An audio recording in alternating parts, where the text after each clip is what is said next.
Renegades of Long Beach Roller Derby, and you're watching MoonKILL Radio. Woo! Woo!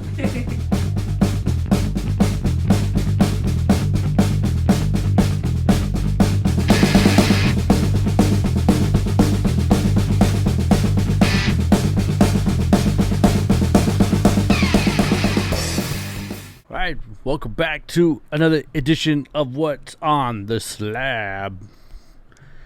MoonKILL Radio here. Hope you guys doing good. Got a little different one for you for this one.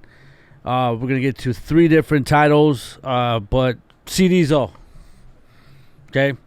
So these are CDs. As far as I know, they were never made on vinyl. Not sure if... they weren't made on vinyl. One is a little newer, but we'll get to we'll start off with this one. For all you hard rock and heavy metal people, this is probably more on your thing, but hey, you guys are open to it. This one is a newer title. This is really, really beat up, but what a great record it is for all those that love thrash metal. That's right, I said thrash metal. If you love thrash metal, this is one album I don't think that you would be disappointed in, because I wasn't. And I'm very picky of my thrash metal, or my heavy metal period. And I'm trying to find the date on this thing, and I can't find a date. But it does go back at least 6 years, around there somewhere. But this is the only album I know of, but this band called Mantic Ritual. Okay, I believe a Pittsburgh band. When we first saw them, didn't know anything about them. We saw them open up for Destruction, an old band from the 80s, but from Germany, I believe, at Chain Reaction in Anaheim, California. These guys, kids, man, they were, I believe, around 16, 17 years old. That's them right there. This is their album Executioner. Okay, Mantic Ritual. Jeff Potts on guitar, Dan Wetmore lead vocals and guitar, Ben Motzman on bass, and Adam Harrington on drums. Oh, what a freaking show that was. Okay, Destruction was great, of course. But these guys got up and tore the freaking roof off the joint, man. I don't care what anybody says. These guys, if you love early, all that, I mean, these guys were taught right, period, man. Because they came out blasting away with, like, you know, mid-'80s, early '80s Metallica, Megadeth, Slayer, a little bit of Cannibal Corpse. Everything great rolled up into one ball, man. And it just, you know, and the singer, Dan Wetmore, that's the first thing I told him. I had my son with me, and the first thing I told him was, it's his baby Dave Mustaine, man. And he played like it. Sang, played guitar, just ripping, man. Tracks in here, one by one. Executioner, Black Tar Sin, Death and Destruction, Murdered to Death. Hold on. Souls, Panic. That's my jam. Panic. Double the Blood, so damn, it's so good. Thrash Atonement, By the Cemetery, Next Attack. That was it. That's it. That's your list right there, dude. And this is, again, this is just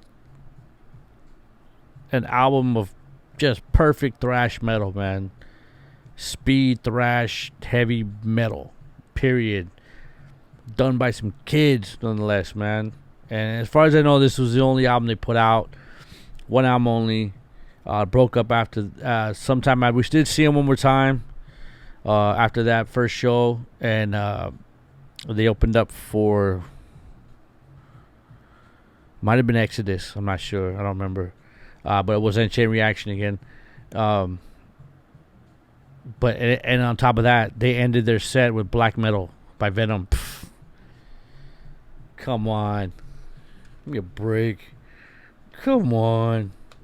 So for all you thrash heads out there, metal heads, if you've never heard Mantic Ritual and you love your thrash music, your thrash metal heavy, if you love that early, the classic Big Four lineup, man, pretty much, with a little bit of Cannibal Corpse and shit like that thrown in, dude, give this a listen. Let me know what you think. If you know where these guys are, man, tell them to get their shit together, get back together, because this was ridiculous.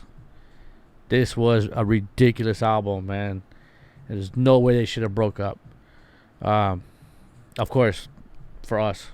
Okay? Mantic Ritual. Check it out. Disc number 2. Great 70s hard rock band. Played all the in through the 80s. But just recently, as far as I know, recently retired. Officially retired. They were doing some shows, but the one and only Budgie. Okay? What more to say than Budgie? A really underrated band, but they do have a great cult following.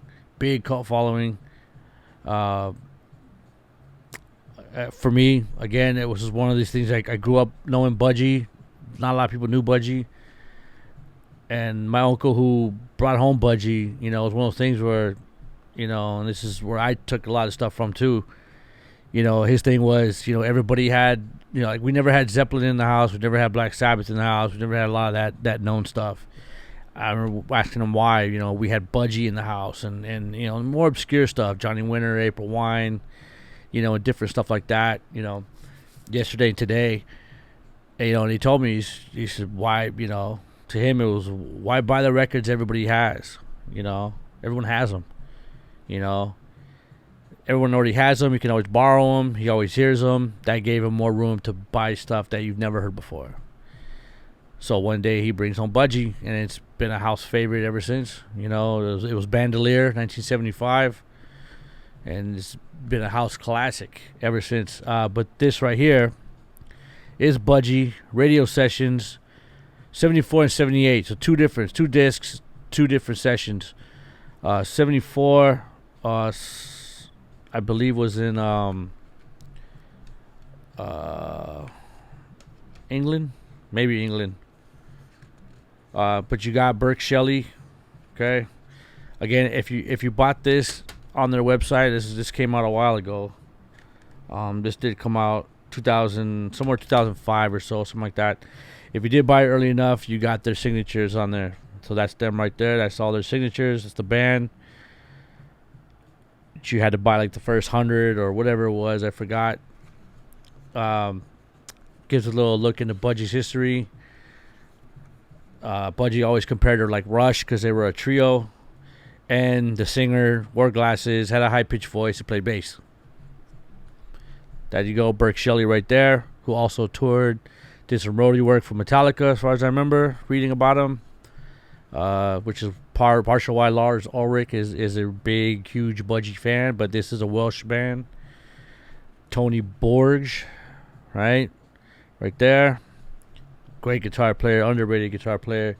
Steve Williams, the drummer for the 78 session, I believe. I don't think he was the drummer for the 74 session, but he was the drummer for Bandolier, which is the album that we grew up on.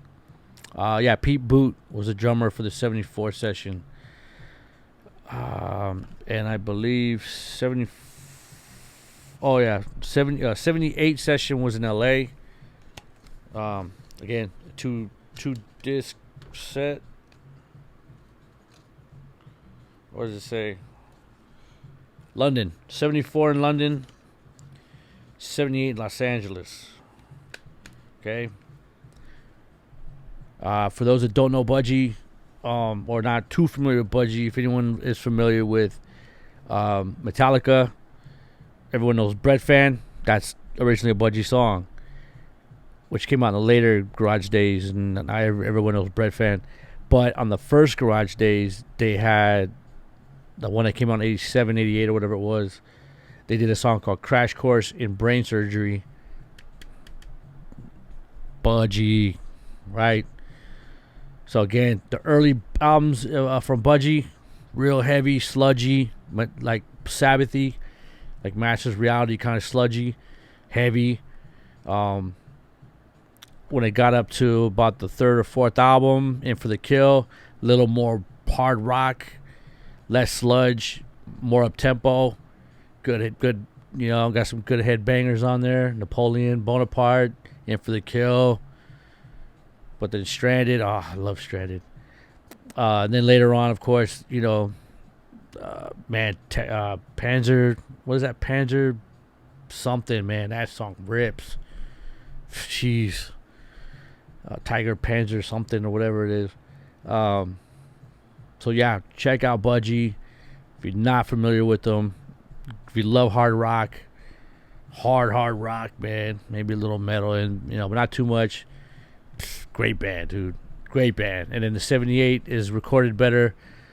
They start with Melt the Ice Away. Fuck, man. Come on, that song kicks. Get out of here. Melt the Ice Away. So we'll be back. One more, round 3. All right, last one for this segment on What's on the Slab. You saw Manic Ritual. You saw Budgie. This one, another one from the mid-'70s. I believe was never on record, but just one of those, and my cover's all jacked up, man. Oh, come on, Diz. Killing me. But The Great. Okay? Jeez. This is a double disc, live in Germany. The Great Rainbow. Okay? If you ever see this, in my personal opinion, I love this version or this live album. I even like it better than the old live album, the original release. Same tour, I think. Just not the same show.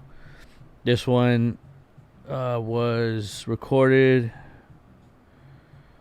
Let's see, live in Germany, 1976. Man, Carrie Bain, Blackmore, Dio, and Cozy Powell himself. But they start off with "Kill the King." That is, you get one of those big epic intros, boom, they go right into "Kill the King," and it just kills from that point on. You hear Devo sing "Mistreated," which is a fucking awesome song. Deep Purple song.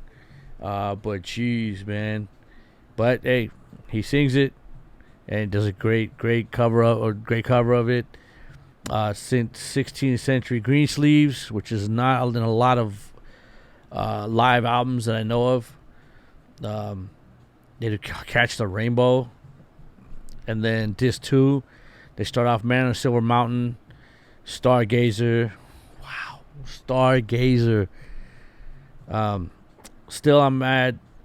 And then Do You Close Your Eyes. That ends it. But a 17-minute Stargazer, which is one of the best songs ever made. My favorite Dio song ever. In any band he was in, Stargazer's it for me. I heard him sing it once in the 5 or 6 times I've seen him. Dio by himself. I saw him. Of course, I saw him once with the Heaven and Hell. But as far as all the Dio I've seen just by himself, I've seen him sing that once, and I nearly came to tears. That song is just epic. It's great. His voice is always that's just a perfection of a song for me. All right, but if you ever see this or a download for it, I love it. It's a great CD, double CD, great live. It sounds good. It doesn't sound crappy like a lot of these reprint old. Hey, we found these recordings in the basement somewhere. Really, really good stuff. All right, check it out, Rainbow. For all you hard rock, heavy metal kids, this is good stuff. That's going to do it for What's on the Slab for this edition, our CD edition. We'll be back. We're back with another one, man. Another CD edition, man. Got some good stuff, all right? Not just, not basic CDs. All right? We're back with another one, man. You guys take care of yourself.